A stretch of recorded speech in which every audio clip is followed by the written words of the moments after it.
Hi, and welcome to the Downhome podcast. I'm Elizabeth Witten, and with me today is Stacey Seward, a freelance journalist and journalism student in Halifax. In the March issue of Downhome magazine, she wrote The Broadway Beat, about how Newfoundland-born and raised musician Romano di Nillo got a role in the award-winning musical Come From Away, playing the bodhran, or Irish drum. All right, so Romanos Story kind of sounds pretty familiar to Newfoundlanders. He was young, just out of school, and he ended up moving away to find work. And after 2 decades of successful work, including 8 years touring across North America in the production of Wicked, he kind of found his way back to his roots in New York on Broadway with the musical Come From Away. I'm super excited for Romano because, I live away from Newfoundland as well. So I know what it can be like to kind of have that longing to return home and kind of, eat up any bit of exposure to Newfoundland you can get while you're away. So I'm super excited for him to be able to do that. It's such an amazing opportunity, and especially in a place like New York, to be able to, represent Newfoundland and find that slice of home so far away is really incredible. Yeah, because I was reading up, and he's one of 2 Newfoundlanders who actually have a role in the musical. Yeah, so Romano is on stage, so he does perform. You can see him the entire time during the musical, and then of course there's Patrina, Bromley. So yeah, there's several Newfoundlanders that are on the stage there quite often. Yeah, and when you were talking to him for the article, was there any kind of details that really stood out the most to you? What really stood out to me, like talking to Romano, was it's how the play is seen, by us as Newfoundlanders. It means something to us about home, but when you consider it from the perspective of people in New York, it's something entirely different. Like Newfoundland, it's not a play about Newfoundland. It's a play about 9/11 and the implications that it had. So that was hearing him say that really kind of made me see the play in a different light. Right, because I know when we talk about Come From Away, it's like Newfoundland on the center stage in a world-class Broadway setting, but that's how we interpret it.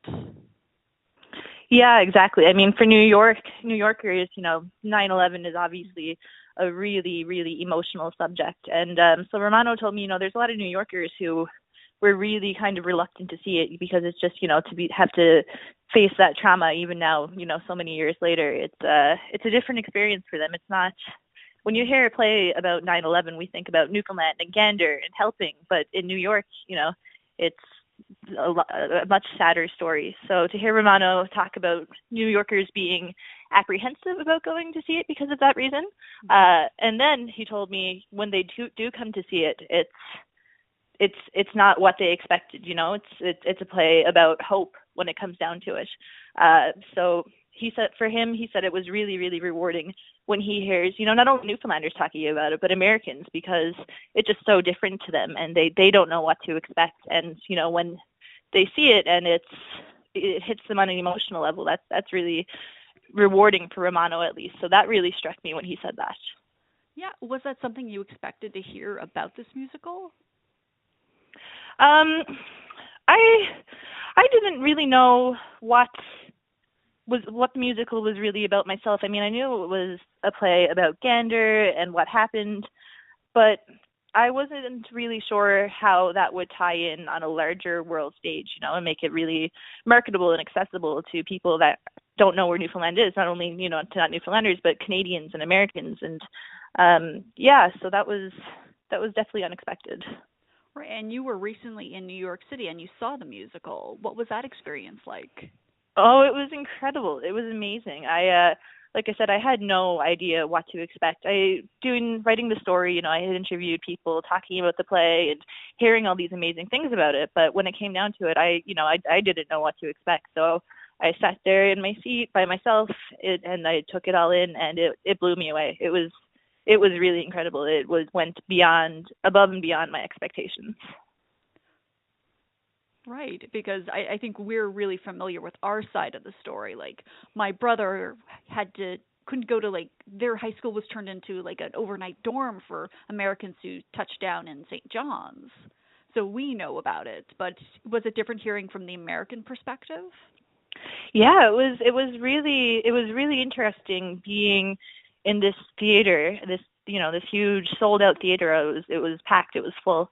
and seeing these people around me watching a play about Newfoundland, and most of them don't know where it is. It was and you can tell that people came and they didn't really know what to expect, but by the end of it, it was a standing ovation. Everybody in the theater really enjoyed it, and then after the show, the fans were lined up outside the hall waiting to get autographs from the cast, and it was really humbling. It was a very humbling experience. And, as someone who plays and enjoys traditional Newfoundland music, what does this musical success mean to you? Because it features Newfoundland music. It's amazing. It's like to see, as there's a part there where they're all up and they're playing an ugly stick, and there's an accordion up there, and for me that's been part of my day-to-day life since I was a kid. But to see these Americans next to me who probably have never seen anything like that in my life, and they're clapping their hands and they're smiling and they're enjoying it, and that was really amazing. It was nothing like I've ever seen before. Mm-hmm. Yeah, because it's kitchen party music. It's the music, like you mentioned in your article, Romano has a CD out now that it was supposed to encapsulate that feeling that you are in someone's kitchen and you're just playing music. And now you can introduce that kind of music to a larger audience. Yeah, and it's it's really engaging. It's a different kind. The music in the musical, it's not traditional in the sense that we know it. It's traditional that's adapted for Broadway, singing and dancing, and it's a little bit more in the musical side. But it still very much captures the heart and soul of Newfoundland music. Bob Hallett did an incredible job as producing all of that, and it was so well done. And I was a little bit apprehensive about that at first too, because I know you can't have purely traditional music in such a mainstream play. It's a Broadway play. There has to be elements of a musical. So I was really curious as to how the two were going to be blended together, and it was absolutely flawless. It was well pulled off, because a lot of times when you're representing Newfoundland and Newfoundland music, it can come off. But people can do it, not right. It can be cheesy, it can be kitschy, exaggerated. Exactly, yeah. So not that I had any fears that happened, because I knew Bob's an amazing musician and I knew that he did a really good job with it, but I was just interested to see what it was like and how those two elements are going to be blended together. And it was flawless. It wasn't cheesy. It was well produced. It was tight.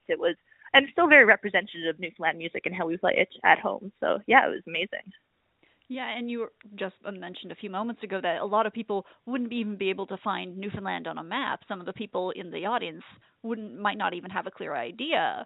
But this is a great way to introduce people to the concept of Newfoundland, but it also changes how people see Newfoundland. Exactly, yeah. And I mean, and that's another problem a lot of times when you're representing Newfoundland to a larger audience, is that it can be exaggerated, and when I was talking to Romano, he had spoken to a few people who were apprehensive about going to see the play for that reason, because it's been done wrong so many times, and people are just sick of seeing it done wrong, sick of seeing ourselves misrepresented to the world. But I think that the play really did it in the most true and respectful manner that it could. It was nothing was exaggerated, nothing was fake, nothing was cheesy. It was the accents sounded like you would hear when you're in Gander, even though these are American actors. Like, everything was just so well produced. Right. And so this your article is now in the March issue, and if someone picked it up and read the article, The Broadway Beat, what was one thing you'd want them to walk away with after reading it? I would like them to walk away with just the sense that, Newfoundland, it's really coming out on the world stage, and people are really starting to appreciate what we have to offer the world. And that is, for, a province that has spent so much time down, it's really amazing to see all these positive things coming out of it. You have our musicians and our actors are in the world stage, and people are interested. People want to go see it. People want to know, and people want to know about Newfoundland. And I think that's really incredible, because it's high time that happened. Right. Well, thank you again for joining me today. No problem. That was excellent. Thank you so much. Thanks for listening. The March issue of Downhome magazine is out now on stands, so you can pick it up and read Stacey Seward's story, The Broadway Beat, for yourselves.